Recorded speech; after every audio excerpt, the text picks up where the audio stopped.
Julia and welcome back to my channel. I know it's been a while since my previous upload, which is on my trip to Abu Dhabi. You know, life has been busy. I actually just came back from a trip. I went to LA, Montreal, Vancouver, and Toronto. So I did shoot some videos while I was there, so hopefully in the coming months I'll have time to edit them and upload them for you guys.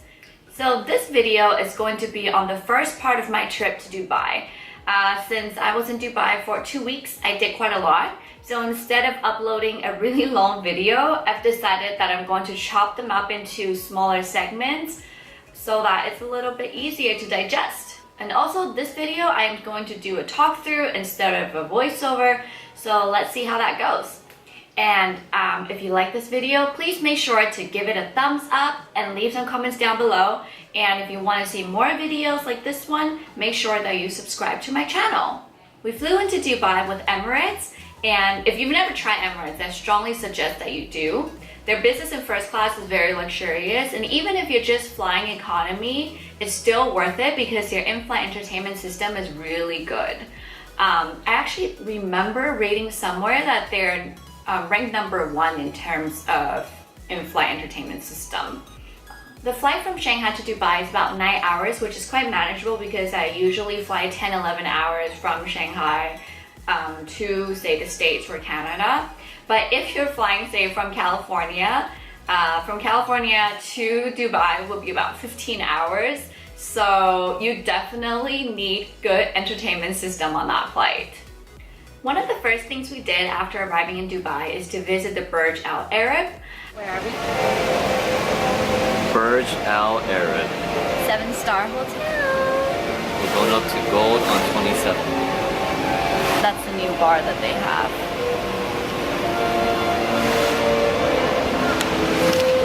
I didn't want to spend $1,200 to spend a night there, so I did a lot of research into what's the cheapest ways to get in because they actually don't sell admissions tickets because it's a hotel. It's not actually a tourist attraction. But you know, I really wanted to go because it's almost like going to Paris and not visiting the Eiffel Tower. So I had to. So if you want to know how I managed to get into the Burj Al Arab with $30, you have to read my post. I'll leave the link somewhere here. We're done with the 7-star hotel now. Time to go home. Oh, more fishes. And before you leave the hotel, make sure that you take a picture outside because the reason why Burj Al Arab is so famous is because that exterior. It looks like a sailboat. It really does. And it's really beautiful at night. So make sure that you take a picture with it before you go. A trip to Dubai would not be complete without going on the desert safari.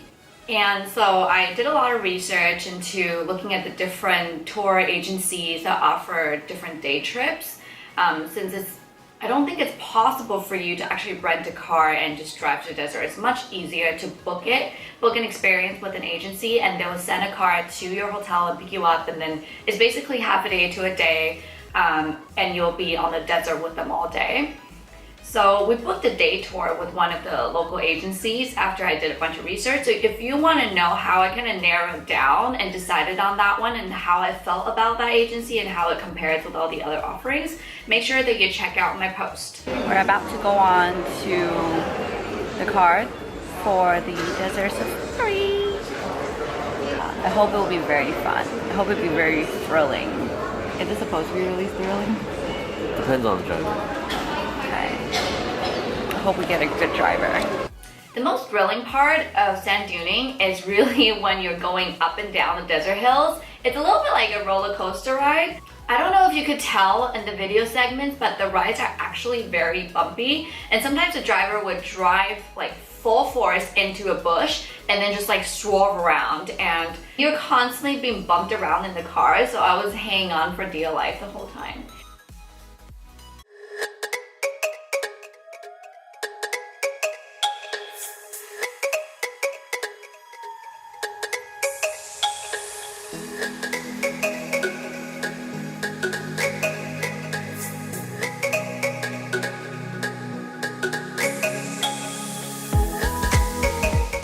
There are different activities that you could do while you're at the desert. You can get a henna, you can ride camels, or you can rent a quad bike.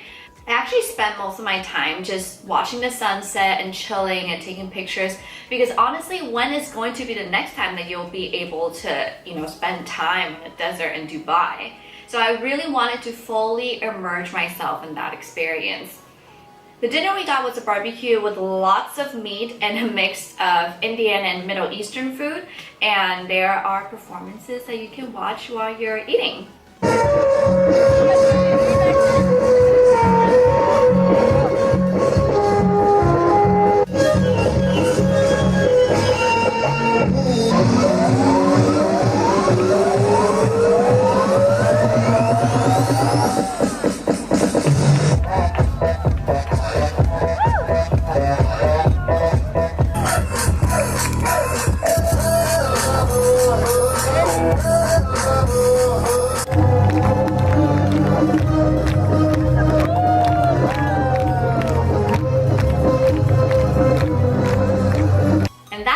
With the first part of my trip to Dubai. If you want to keep following my adventure, make sure that you hit that subscribe button so you'll get a notification when the videos are up. Thank you guys very much for watching, and I'll see you next time. Bye!